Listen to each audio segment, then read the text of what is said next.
Hello viewers, আজ আমি dynamics central অরবিটের উপর যে পোলার ইকুয়েশনের যে কার্ভগুলো আছে তাদের যে ল অফ ফোর্সটা হবে সেটা কেমন হবে তার জন্য আমি যে ট্রিক্সটা নিয়ে এসেছি সেটা নিয়ে আজকের ভিডিওতে আলোচনার বিষয়বস্তু। তা ফার্স্টে আমরা যে বাঁদিকে যে কলমটা লিখেছি polar equation of curve in polar form, আর ডান দিকে কি ল অফ ফোর্স। তাহলে যে ইকুয়েশনটা আছে স্ট্যান্ডার্ড যে ইকুয়েশনটা আছে এখানে বলছে যে আর টু দি পাওয়ার এন হলে r to the power n equal to e to the power n cos n theta. সেক্ষেত্রে ল অফ ফোর্সটা কী হবে, সেটা ল অফ ফোর্সের ফর্মুলাটা হচ্ছে a proportional to 1/r two the power 2n + 3। ঠিক আছে, এইবার আমি যে একটা ইকুয়েশন বললে একটা পার্টিকেল মুভ করছে আর এই কার্ভে তার অরবিটের ইকুয়েশনটা বলছে এইটা r স্কোয়ার সমান স্কোয়ার cos থিটা। তার মানে কী দেখতে পাচ্ছি এখানে যে আর এর পাওয়ার কি আছে 2 মানে হচ্ছে n এর ভ্যালুটা, তাহলে n ইকুয়াল টু 2, তাহলে n ইকুয়াল টু 2 পুট করলে কী আসবে ইকুয়েশনে 2 × 2 মানে 4 + 3, তার মানে 1/r two the power 7। Similarly যদি r স্কোয়ার সমান স্কোয়ার cos 2 থিটা থাকে সেক্ষেত্রেও আমরা r সমান 2 পুট করতে পারবো, n সমান 2 পুট করতে পারবো, কারণ এই সাইন 2 থেকে আমরা cos থিটা 2 থিটা ফর্মে নিয়ে আসতে পারবো। এটাকে আমরা ত্রিকোণমিতিক ফর্মুলা অ্যাপ্লাই করে, তাহলে সেক্ষেত্রেও n সমান 2 হবে এবং ল অফ ফোর্সটা হয়ে যাবে 1/r টু দি পাওয়ার 7। ঠিক আছে, নেক্সট আরেকটা কার্ভ ইকুয়েশন নিয়েছি polar form r to the power 4 সমান e to the power cos 4 theta. তাহলে n সমান কত 4, তাহলে ল অফ ফোর্সটা এখানে আবার বসিয়ে দেবো ফর্মুলাতে, তাহলে 4 × 2 মানে 8 + 3 মানে 1/r টু দি পাওয়ার 11। ঠিক আছে, তারপরে যে ইকুয়েশনটা আছে এটা কিন্তু স্ট্যান্ডার্ড ফর্মে দেওয়া নেই, কী আছে 4/r = 1 + cos থিটা। ঠিক আছে, তাহলে এটাকে আমরা পোলার ফর্মে নিয়ে গেলে কী করবো 1 + cos থিটা মানে 2 cos θ/2 ত্রিকোণমিতিক ফর্মুলা লাগালাম। এবার আমরা কী করবো এই স্কোয়ারটাকে তোলার জন্য দুদিকে বর্গমূল নিয়ে নেবো, তাহলে বর্গমূল নিয়ে নিলে 4 বর্গমূল 2 আর √2 হলো, আর 2 এর √2 হয়ে গেল, এটা cos 2θ/2। এবার এখানে 2টাকে ডিভাইড করে দেবো, তাহলে এখানে 2 টু দি পাওয়ার -1/2 চলে আসবে, আর cos অফ θ/2 কে -1/2 সেটা লিখতে পারি, cos অফ মাইনাস যেহেতু cos θ/2 সেটা আমরা লিখতে পারি, তাহলে r to the power -1/2 = r to the power 1/2। তাহলে আলটিমেট কী পাচ্ছি যে n এর ভ্যালু কী আসছে -1/2, n এর ভ্যালু -1/2 আমরা এখানে পুট করে দেবো, তাহলে 2 × -1 মানে -1 + 3, তার মানে 3 - 1 আলটিমেট 2 হচ্ছে, তার মানে ল অফ ফোর্সটা হচ্ছে 1/a proportional to 1/r²। Next কী আছে সার্কেলের ক্ষেত্রে বলে রাখি, সার্কেলের ক্ষেত্রে অলওয়েজ n সমান 1 পুট করতে হবে। ঠিক আছে, তাহলে n সমান 1 যদি এখানে পুট করি তাহলে আসবে 1/2 × 1 + 3 মানে 5, তাহলে 1/r two the power 5। Next এখানে আছে কি যে ইকুয়েশনটা দেওয়া আছে স্পাইরালের ক্ষেত্রে আমরা স্ট্যান্ডার্ড ফর্ম পাবো না কখনোই। ঠিক আছে, তো স্ট্যান্ডার্ড ফর্ম না পাওয়ার জন্য যখন দেখবো যে এরকম স্ট্যান্ডার্ড ফর্ম আসছে না, তাহলে আমরা কী করবো যেহেতু e টু দি পাওয়ারে আছে থিটা কট আলফা, তার মানে এখানে এই সমস্ত ক্ষেত্রে n সমান 0 পুট করে দেবো, তাহলে n সমান 0 ইকুয়েশনে পুট করলে 1/r টু দি পাওয়ার 0 + 3 মানে 1/r², তাহলে এটা ল অফ ফোর্সটা হচ্ছে 1/r²।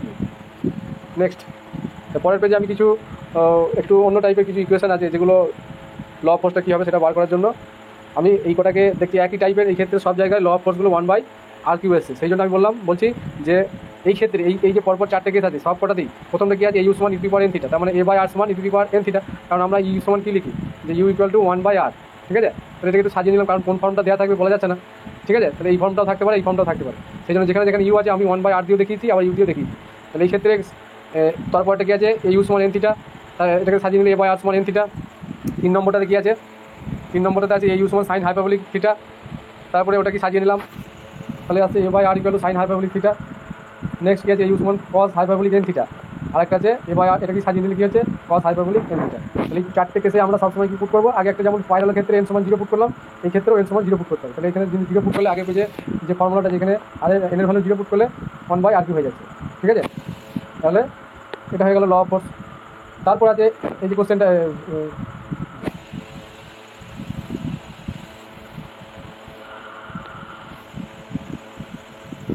তারপরে যেটা আছে কী আছে r = 2a cos θ, তার মানে এখানে কী দেখতে পাচ্ছি r এর পাওয়ার কিছু নেই মানে 1, আর এখানে cos θ আছে, তাহলে n সমান 1 পুট করে দেবো, তাহলে 1/r টু দি পাওয়ার 5 হয়ে যাবে। সিমিলারলি এখানে একটা এক্সেপশনাল কেস আছে, যদি tan হাইপারবোলিক θ/√2 এরকম টাইপের যদি কার্ভের ইকুয়েশনটা থাকে পোলার ফর্মে, সেই ক্ষেত্রে আমরা কী পুট করবো n সমান 1 পুট করে দেবো, নিচে লেখা আছে এটা এক্সেপশনাল কেস, n সমান 1 পুট করে দেবো, তার মানে n সমান যদি 1 পুট করি তার মানে আলটিমেট আমাদের এই রেজাল্টটা পেয়ে যাবো। সিমিলারলি আরেকটা কোশ্চেন নেওয়া হয়েছে যে প্যারাবোলার ক্ষেত্রে যদি এই ফর্মেটে থাকে যে 2a/1 + cos θ, তাহলে r = 2a/1 + cos θ, তাহলে এটাকে সাজিয়ে নিলে 1/r সমান 1 + cos θ। তাহলে এই যে আগেও একটা কোশ্চেন দেখানো হয়েছে যে এই কোশ্চেনটা, ঠিক আছে, তাহলে এইভাবে আমরা এটাকে সাজিয়ে নেবো, তাহলে r থেকে উপরে চলে যাবে, আর এটার বর্গমূল নিলে এর ভ্যালু আলটিমেটলি -1/2 আসবে, দিয়ে ফর্মুলায় পুট করলে a প্রপোর্শনাল টু 1/r² হয়ে যাবে, আগের এই ফর্মুলাটা এখানে পুট করে দেবো, -1/2 পুট করলে 1/r² হয়ে যাবে। নেক্সট যে কলমটা আছে যে সেন্ট্রাল অরবিটের উপরই ইকুয়েশনটা এখানে একটু চেঞ্জ আছে, কারণ আগেরটা ছিল r to the power n = a two the power n cos n theta. ঠিক আছে, তাহলে এটা কিন্তু আলাদা আছে, এখানে a টু দি পাওয়ার nটা আগে আছে, তারপরে r to the power n এর সঙ্গে cos n থিটাটা লেগে আছে। তাহলে এই ক্ষেত্রে ল অফ ফোর্সটা আলাদা হবে, সেটা কী হবে যে a proportional to r to the power 2n - 3, এটাকে যদি আমরা একটু সাজিয়ে নিই 1/r two the power 3 - 2n হয়ে যাবে। ঠিক আছে, যে একটা কার্ভের ইকুয়েশন দেওয়া হয়েছে, যদি অরবিটটা এই কার্ভে মুভ করে সেক্ষেত্রে ল অফ ফোর্সটা কী হবে। তাহলে এখানেও আমরা দেখতে পাচ্ছি যে এই ফর্মেটে আছে, ঠিক আছে। তার মানে এখানে এর ভ্যালু কত 2, এই 2টা আমরা এখানে পুট করে দেবো, এই ফর্মুলাতে পুট করে দেবো, এই ফর্মুলাতে 2 × 2 মানে 4, 4 - 1 মানে 1, তাহলে আলটিমেট আমরা এটা পেয়ে যাচ্ছি, ল অফ ফোর্সটা এ প্রপোর্শনাল টু আর হয়ে যাচ্ছে। তারপর সিমিলারলি আরও দুটো কোশ্চেন নেওয়া হয়েছে, এক্ষেত্রে এর ভ্যালু 1, এক্ষেত্রে 3, তার মানে ল অফ ফোর্সগুলো এরকম চলে আসবে এখানে মানগুলো পুট করে দিলে। তাহলে ল অফ ফোর্সগুলো কেমন হবে সেটা আমরা বুঝতে পারলাম। এবার আমরা উল্টো কেসটা দেখবো, যখন ল অফ ফোর্স দেওয়া থাকবে তখন আমাদের এখানে দুটো টাইপেরই কোশ্চেন হয় ইকুয়েশন দেওয়া থাকে ল অফ ফোর্সটা বার করতে বলে, আর ল অফ ফোর্স দেওয়া থাকলে ইকুয়েশন পাসটা কেমন হবে সেটা জানতে চাই। তাহলে এই টাইপের কোশ্চেনগুলি বিগত বছরে পিএসসি, এসএলএসটি, পিজিডি, টিজিডি যাই বলো সব জায়গাতে এই ধরনের কোশ্চেনগুলি বেশিরভাগ সময় আসে। তাহলে এখানে এই ছকটা আমি বানিয়েছি যে ল অফ ফোর্স,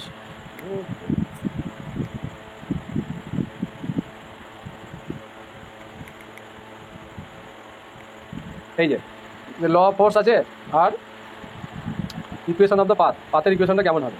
তাহলে আমরা ল অফ ফোর্সটা এইভাবে স্ট্যান্ডার্ড রেজাল্টটা নিয়েছি যে প্রপোর্শনাল টু 1/r⁴ যদি n হয়, এইরকম ফর্মে যদি পার্টিকেলটা এই ফোর্স নিয়ে যদি এইভাবে মুভ করে সেক্ষেত্রে ইকুয়েশন অফ পাথটা কী হবে, r⁴ n = a⁴ n cos n θ, ঠিক আছে। এইবার কী করবো, আমাদের হয়তো একটা কোশ্চেন দিয়েছে যে পার্টিকেল মুভ করছে এরকম ল অফ ফোর্স নিয়ে, মানে রেডিয়াস ভেক্টর স্কোয়ারের ইনভার্সলি প্রপোর্শনাল, ঠিক আছে। তাহলে সেক্ষেত্রে আমাদের ইকুয়েশন অফ পাথটা কেমন হবে সেটা জানতে চাইছি। তাহলে এক্ষেত্রে আমি যে ট্রিকটা বলছি মানে খুবই একটা ভাইটাল মানে ইম্পর্টেন্ট ট্রিক, সেই ট্রিকটা হচ্ছে আগের ফর্মুলায় আমরা দেখছিলাম যে কি ল অফ ফোর্সটা কী আসছিল যে a proportional to 1/r⁴ 2n+3, ঠিক আছে। তার মানে এই ভ্যালুটা আমরা এর সঙ্গে ইকুয়াল করে দেবো, ঠিক আছে। এখানে যাই থাকুক 1/r², r³ r যাই থাকুক, r⁷, 5, 11 যাই থাকুক, আমরা এই যে ল অফ ফোর্স পেয়েছিলাম এর সঙ্গে এটাকে কম্পেয়ার করে দেবো। তার মানে আমি কি লিখতে পারবো যে এখানে যেটা আছে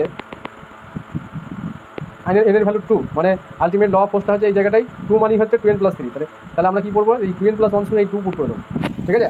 তারপরে 2n+3 = 2 পুট করলে এখানে ক্যালকুলেশন করলে এর ভ্যালু কী পাবো আমরা, -½ ঠিক আছে, সেটা লেখা আছে এখানে। তাহলে -½ এবার আমরা এই ইকুয়েশনে বসাবো। তাহলে এই ইকুয়েশনে বসিয়ে দিলে কী পাবো, তাহলে r⁻⁻, a⁻⁻ cos অফ -θ। এবার এই cos অফ -θ মানে কি জানি আমরা, cos θ/2, এখানে θ/2 আছে, তাহলে cos অফ -θ/2 মানে cos θ/2, কারণ cos অফ -θ মানে cos θ আমরা জানি, ঠিক আছে। সেখান থেকে আমরা এটা লিখতে পারি। তাহলে এখানে এটা লেখা হলো। নেক্সট কী করছি, আমরা স্কোয়ার নিয়ে নিচ্ছি বোথ সাইড, কারণ আমরা এই রুটটা দাঁড়িয়ে দিতে চাইছি। তাহলে 1/r = 1/2a × 2 cos² θ/2, এটাকে এইভাবে আমরা ফর্মুলা আনার জন্য সাজিয়ে নিলাম। তাহলে সাজিয়ে নেওয়ার পর কী করবো, 1/r = 1/2a cos 1 + cos θ, কারণ 2 cos² θ মানে কি ত্রিকোণমিতিক ফর্মুলা আছে 1 + cos θ। এইবার আমরা এই 2a দিয়ে মাল্টিপ্লাই করলে উপরে 2a চলে এখানে, আর 1 + cos θ। এই রেজাল্টটা আমরা কি দেখতে পাচ্ছি যে পোলার ইকুয়েশন পড়েছিলাম জিওমেট্রি 2D-তে যে L/r = কি 1 + e cos θ। হ্যাঁ, তাহলে এটা এই সঙ্গে যদি কম্পেয়ার করি, এর ভ্যালু কি আছে, 1 আছে। তাহলে 1 হলে কী হয়, এর ভ্যালু 1 হলে কি প্যারাবোলা হবে। তাহলে এই যে ল অফ ফোর্সটা দিয়েছিল, তাহলে এর ল অফ ফোর্স এটা হওয়ার জন্য তার পাথটা কী হচ্ছে, প্যারাবোলা হচ্ছে। আরেকটা জিনিস আমি বলে দিই যে ইটা যদি > 1 হয় তাহলে কী হয়, হাইপারবোলা হয়, ঠিক আছে। আর ই যদি 1 হয়, এই << 1 হয় তাহলে কী হয়, ইলিপস হয়। আরেকটা কী হয়, ই = 0, ই = 0 হয়ে গেলে সার্কেল হয়ে যাবে, কারণ এই কন্ডিশন দিয়ে জিওমেট্রি 2D থেকে এসএলএসটিতে আগে বহুবার কোশ্চেন এসছে, ঠিক আছে। তা এই ট্রিকগুলো আজকে আমি বললাম যে ডিনামিক্সের এই ধরনের কোশ্চেনগুলো আমরা ডিনামিক্সে যে অরিজিনাল যে ফর্মুলা আছে, যে পোলার ইকুয়েশনের ল অফ ফোর্সের যে সূত্র আছে সেগুলো অ্যাপ্লাই না করেও আমরা কীভাবে খুব ইজিলি সলভ করতে পারছি প্রশ্নগুলো, সেটা নিয়ে আজকের ভিডিওতে মেন আলোচনার বিষয় ছিল। তা আশা করি তোমাদের এই ভিডিওটা অনেক হেল্প করবে কোশ্চেনগুলো সলভ করতে, এবং পরবর্তী ক্ষেত্রে আমি আরও অনেক শর্ট এই ধরনের ট্রিক্স নিয়ে আসবো, যেটা তোমাদের এসএলএসটির জন্য খুবই গুরুত্বপূর্ণ হবে। প্রশ্নগুলো ওই সময় খুব কম সময়ের জন্য অ্যান্সার করে আসা সুবিধাজনক হয়ে যাবে, ঠিক আছে। তার চ্যানেলটা যদি তোমরা ভালো লাগে এই ভিডিওগুলো আমার সাবস্ক্রাইব করে রাখো এবং বেল আইকন নোটিফিকেশন দাবি রাখবো। আমি এই ধরনের বহু টিপস নিয়ে আসবো। আশা করি এই আগামী 1-2 মাসের মধ্যে আমি টোটাল সিলেবাস কমপ্লিট করবো, এবং একটা ট্রিক্সের ওপর আমি চেষ্টা করবো যেন ম্যাক্সিমাম 20 কোশ্চেন আমাদের সলভ হয়ে যায়, ঠিক আছে।